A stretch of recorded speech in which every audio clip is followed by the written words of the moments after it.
নাজিৰাৰ শিমলুগুৰিত পথ অৱৰোধ ঐতিহাসিক ৰমণীয়ালী নিৰ্মাণৰ দাবীত এই পথ অৱৰোধ শিমলুগুৰিৰ মাজমজিয়াৰ বজাৰ তিনিআলিত কেইবা শতাধিক লোকে পথ অৱৰোধ কৰি সাব্যস্ত কৰে প্ৰতিবাদ বহু সময় ধৰি আবদ্ধ হৈ থাকে কেইবা শতাধিক যান বাহন বিবৰৰ পৰা শিমলুগুৰিলৈ যোৱা 13 কিলোমিটাৰ পথৰ দুৰৱস্থাই অতিষ্ঠ কৰিছে ৰাজ্যক পথ সৃষ্টি হোৱা গাঁতত জাল মাৰি প্ৰতিবাদ সাব্যস্ত উত্তেজিত ৰাজ্যৰ অভিষেক জনাব সাংবাদিক মনোজ দত্তই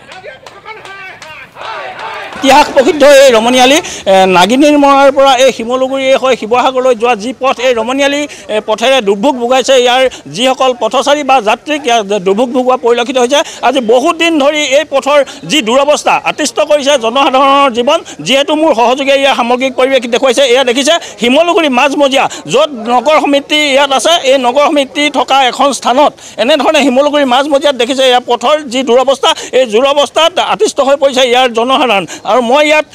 আজি পুৱাৰে পৰা ইয়াত যিসকল লোক আছে ৰমণীয়ালীবাসী ৰাইজ বা স্থানীয় ৰাইজ ইয়াত এই ৰাইজে আজি পুৱাৰে পৰা এনেধৰণে পথ অৱৰোধ কৰা পৰিলক্ষিত হৈছে মোৰ সহযোগীয়ে সামগ্ৰিক পৰিৱেশ দেখুৱাইছে বাৰম্বাৰ এই পথটো অৱৰোধ কৰাৰ পাছতো কোনো দায়িত্ব লোৱা নাই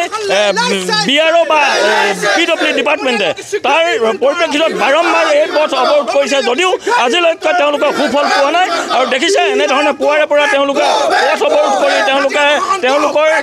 ন্যায্য প্ৰাপ্যৰ দাবীত এনেধৰণে পথ উন্নয়নৰ দাবীত এনেধৰণে তেওঁলোকে প্ৰতিবাদ কৰা সাব্যস্ত কৰা পৰিলক্ষিত হৈছে ইয়াত উপস্থিত থকা যিজন ব্যক্তি তেওঁৰ পৰা জানিবলৈ চেষ্টা কৰিম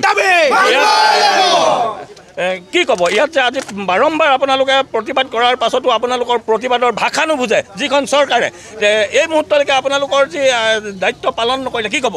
হয় এটা কথা আমি ৰমণীয়ালী দাঁতিকাষৰীয়া ৰাইজে বাৰম্বাৰ কৈ আছোঁ যে এই ৰমণীয়ালী আজি মাহ দুমাহ নহয় বছৰ একো নহয় প্ৰায় 3-4 বছৰ সময় পাৰ হৈ গ'ল তেনে 3-4 বছৰ পাৰ হোৱাৰ পিছতো এই পুখুৰী সদৃশ গাঁতৰ মাজেদি আচলতে আমি অহা যোৱা কৰি থাকিবলগীয়া হৈছে দিনে দিনে আৰু তেওঁলোকৰ কাষলৈ আমি যদি প্ৰশাসনৰ পৰা আদি কৰি আমি ইয়াত তত্বাৱধানত থকা বিআৰৰ ওচৰলৈ আমি যেতিয়া যাওঁ তেওঁলোকৰ এটাই কথা যে এইটো আমাৰ এতিয়া বৰ্তমান আমাৰ হাতত কৰিব পৰা অৱস্থা একো নাই ডাঙৰ প্ৰশ্নটো হ'ল যিটো ৰাস্তাৰ মাজেদি